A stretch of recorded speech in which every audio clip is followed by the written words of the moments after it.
Today we're going to be looking at the process of spraying glasshouse tomatoes, looking for limiting factors and finding ways to solve them. So this is an exploration from first principles, what to look for, learn to look knowingly at your sprayer and your spraying operations and how to improve them. So we want to explore what limits sprayer performance and how we can actually identify it, and then what steps you can take to improve coverage and improve performance. For any spray application, it's important to know what pest or disease you're targeting, where it is in the plant, how the chemistry that you're using needs to be landed to be effective against it, then visualize the spraying performance to make sure that you're actually hitting the target. So in the case of glasshouse tomatoes, whitefly is the #1 problem at present. The whitefly living on the undersides of the leaves predominantly, particularly in the tops of the plants. So we need to focus on getting the spray to the undersides of the leaves, particularly on the top of the plant. So for the rest of this video, we're going to be stepping through the sprayer check process and then the coverage visualization process, and finish with water sensitive papers and compare the deposits from 2 different sprayer setups to see which one is better. So my first step in looking at a sprayer is to get through the basics of, is the sprayer performing properly? And then I look at the sprayer operating outside of the crop just to make sure that there aren't any gaps in the output pattern and that all looks sensible. And then I follow the sprayer as it's spraying in the crop. If you're just doing setup work, then doing it with water, but quite often when you're using chemistry, it's a good idea to get some PPE on and go and have a look at how the spray mix is performing on the target surfaces. So get into the canopy while the spray is still wet, look for dripping, look for coverage, look for wetting. You can learn a great deal that way. Here we've got water with your bog standard non-ionic wetting agent. It lowers the surface tension of the spray mix and can massively improve wetting and coverage performance on hard to wet targets. Hopefully you can see the difference in coverage and efficacy potential from an unloaded spray mix versus one which has actually got some sensible loading of surfactants in it.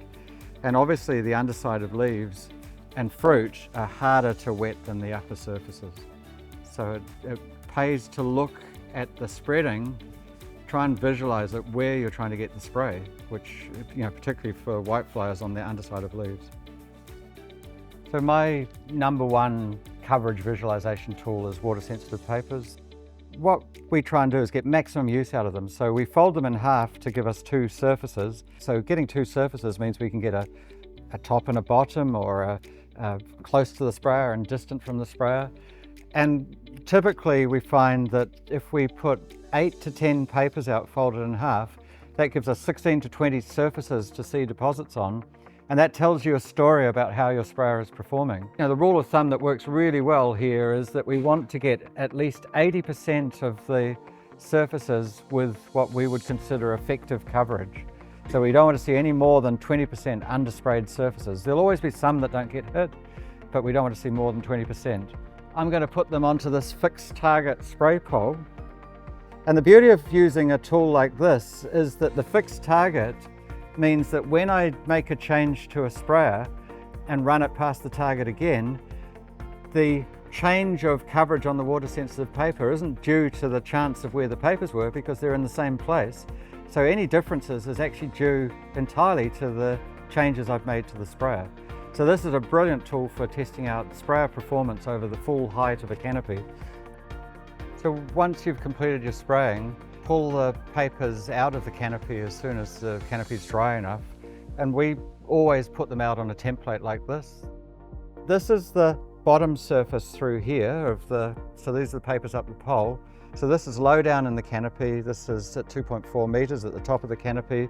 And these bottom papers are below the area that we were trying to spray. So if you just look at those, there's very little deposit on them. And the only place where there's any significant deposits is on the piece of paper which was facing upwards, which has received some of the droplets which are sedimenting out through the canopy after the sprayer's been through. So it's kind of what we expect to see. And there's a really strong trend apparent here to me, is the bottom surface papers on these horizontal ones are receiving a fraction of the deposits of the top surface papers.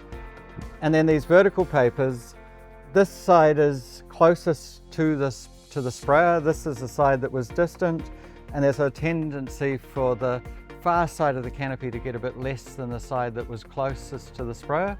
So the sprayer is fitted with two different booms, and the boom that's was being used mainly features these 110 degree Syngenta flat fan nozzles. So 110 degrees is quite a wide output, and if the nozzle's just positioned horizontally, fully half of that output volume is directed either horizontally or downwards. And so by putting a bit of an up angle onto the nozzles, it does tend to push the spray up into the canopy a bit, but there's a limit to how far up you can angle that wide angle, because otherwise you just end up spraying a proportion of your output into the air, not into the canopy. So the adjustment that we decided would be sensible for the single biggest effect to improve the sprayer is to change the nozzles out from 110 degree ones to go to some narrow angle 40 degree cones, and we used a pair of cones each side and pushed them up so that both of those 40 degree cones were up angled into the canopy at each of these 5 positions. They're both up angled, and one's forward angled, one's slightly back angled, so we've got this real diversity in the output. So it's similar to having 110 degree nozzles, but now our full 110 degrees is all upwards trajectoried. So this is the set of papers up the pole after we've made the adjustment to the sprayer. And again, ignoring the bottom papers, because that's the part of the canopy that we're not actively trying to spray, what you can see there is a significantly improved overall spray deposit, in that all 16 of these targeted surfaces have got good deposits. There's only a couple which are showing relatively light deposits. And most importantly, these bottom surface papers, which in the previous test were really badly sprayed, are completely wetted. So this is the comparison. Bottom surfaces here, bottom surfaces from the original sprayer setup. And this is a really good example of a situation where putting more chemical on wouldn't necessarily have improved outcomes, but changing the way that that chemical is targeted onto the crop by the sprayer has the opportunity to massively improve sprayer performance.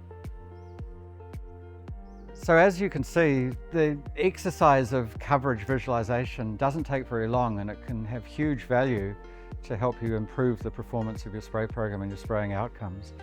I hope that you've got some benefit from this video and want to go out and put it in practice in your own operations. Thank you.